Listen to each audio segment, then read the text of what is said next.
iQube baby store का GLD complex नज़द Netaji चौक पर शानदार इफ्तिताह अमल में आ चुका है। इस्तेफादा हासिल करें। 500 रुपये के ऑर्डर पर फ्री डोर डिलीवरी दी जाएगी। खतीजा हिजामा सेंटर अलीस कॉम्प्लेक्स निज़द कोरमपेट चौराहा। हर माह की इस्लामी तारीख 17, 19, 21 को सिर्फ ख़वातीन को हिजामा किया जाएगा। डॉक्टर इफ़त रुक़िया की खिदमात हासिल रहेंगी। स्क्रीन पर दिए गए नंबर पर राब्ता कर सकते हैं।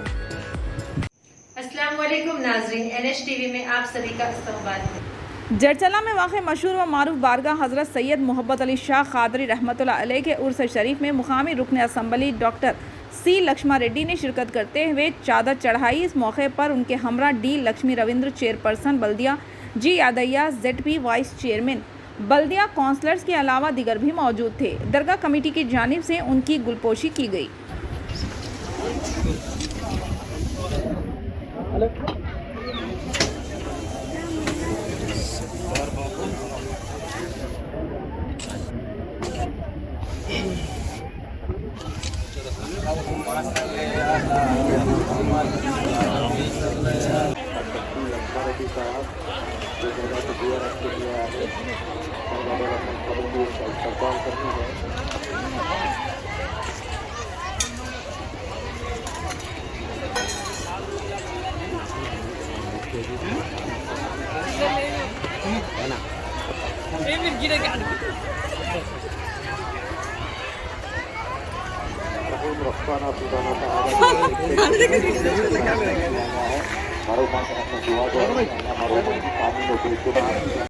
हमारे चैनल को लाइक कीजिए, शेयर कीजिए और सब्सक्राइब करना ना भूलिए।